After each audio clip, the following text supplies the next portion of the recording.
Welcome to 321 exam.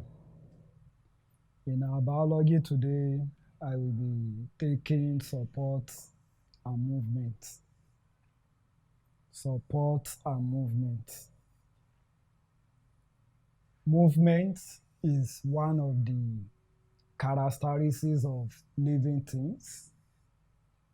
We have about 10 characteristics of living things. And those 10 characteristics of living things include movement, respiration,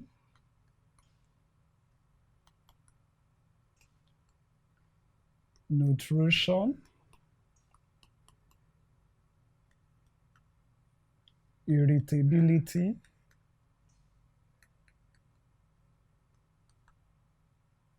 growth, excretion, reproduction,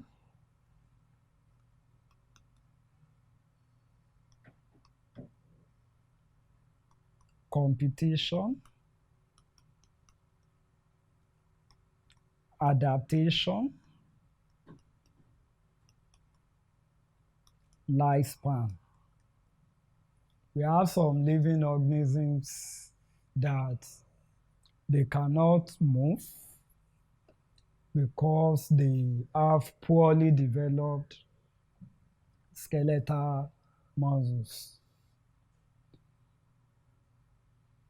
In animals, we use the word locomotion in the place of movement.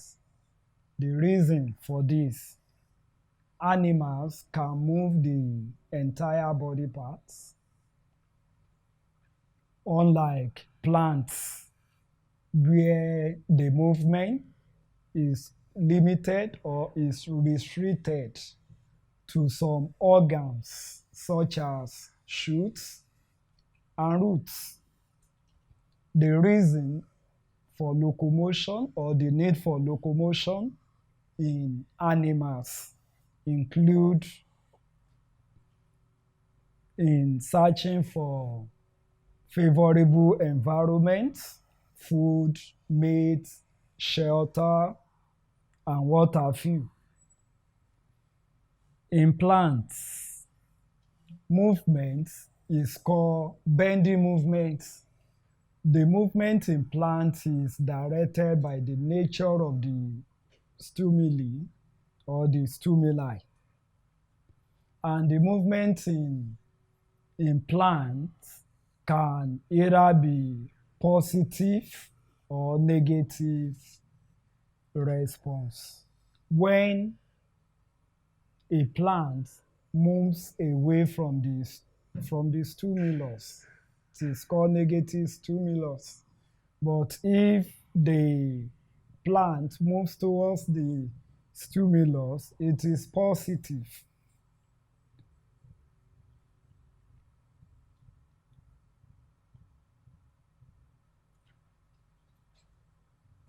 Movement in plants. Movement in plants. Like I said earlier on, the movement in plants, it is called bending movement. And the reason for that, plants can only move towards the direction of the stimuli in their environment. And we have what we call irritability. Irritability is the ability of living organisms to detect and also to respond to the changes both in external or internal environment.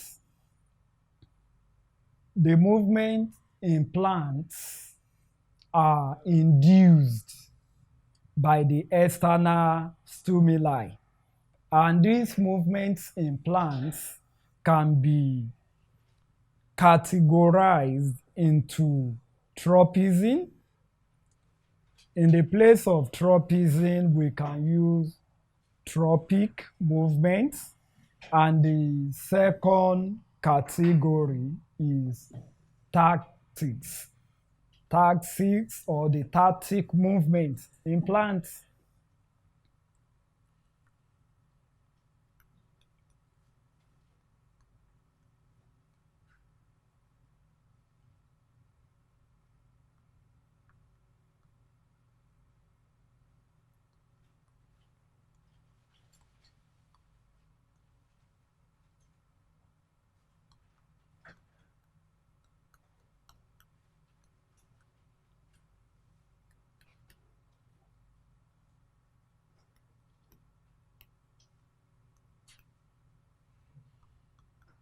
The movement in plants is directed by abiotic factors of an ecosystem. That's non-living factors of an ecosystem.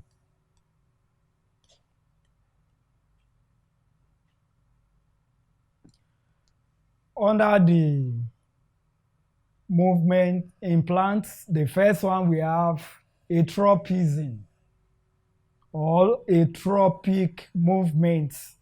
And what is Geotropism?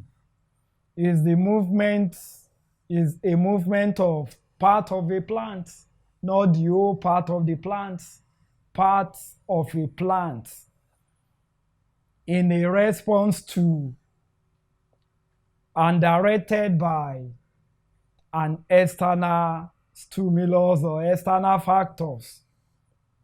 And this type of movement in plants brings about growth, or it is called growth movement.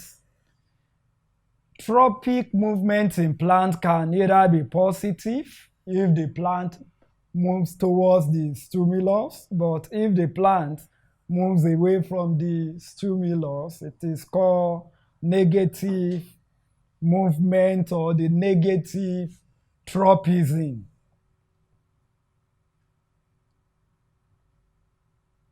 General features of tropism. Number one, it is a growth movement. It brings about growth in plants. Number two, it responds to unilateral stimuli. The word unilateral means one-side movement. Unilateral, that's one stimuli. Number three, it is not reversible. That is, it cannot go back to the normal state. Then number four, it is not due to Turgot pressure. The pressure in osmosis that brings about water movements is what we call Turgot pressure. Then the next number, the movement in tropism can either be positive or negative. Positive response or negative response. There are various types of tropism. Number one, we have phototropism. The word photo means light. Tropism, that's the movement of some part of the plant. Phototropism, the stimulus there is light. That's the stimulus. That's what triggers the plant. An example of phototropism, we have positive phototropism and we have negative phototropism. The shoots of the plants and the coleotides, which are the embryo that form the shoots, they are positive phototropism. Photo, light, like sunlight. Sunlight is above, so the shoot of the plant is also above the ground. The shoots of the plant move towards the direction of the sunlight. That's the upward movement. The roots of a plant is an example of negative phototropism. The root of the plant moves away from the sunlight. And all those climbers, they are also examples or an example of negative phototropism. The next type of tropism is hydrotropism. Hydro means water. Hydro means water. And the stimulus there is water. The movement of plants in response to water. This is what we call phototropism. The roots of the plants and the polygryns or the pollens in flower are examples of positive phototropism. The roots of the plants always absorb water. That's positive phototropism. Another type of tropism is geotropism. The word geo means earth, just like the way we have it in geography. Geo, earth, grapher, that's description. Geotropism, geo, that's the earth or the force of gravity. The stimulus there is force of gravity.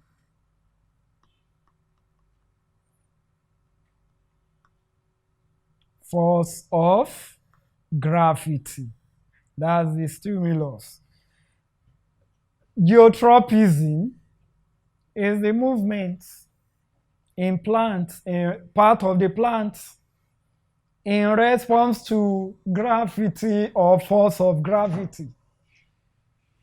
Force of gravity is located on the earth. The shoots of the plant is always away from the force of gravity. Even the coleotides, which are the embryology structure that develop into shoots, they are both negatively geotropic.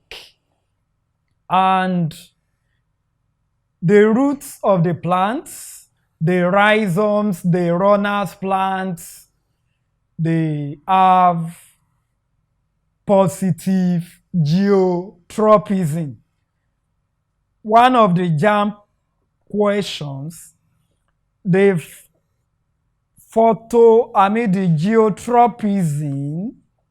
geotropism in roots can be determined by what? We use a device called kilostats to determine or to study the positive geotropism in the roots of the plants. Another type of tropism is Tigmotropism. Another name we can give to Tigmotropism is Aptotropism. And the Tigmotropism is the movement in plant or the part of the plant in response to touch or support. An example, the tendrils in plants are positive Tigmotropism or positive Phototropism.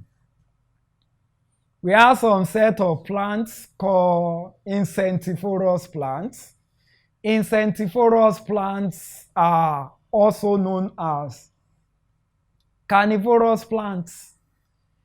They are the plants that feed on insects in order to acquire their proteins.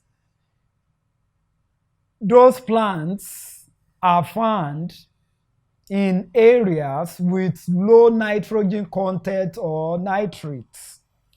An example of insectivorous plants,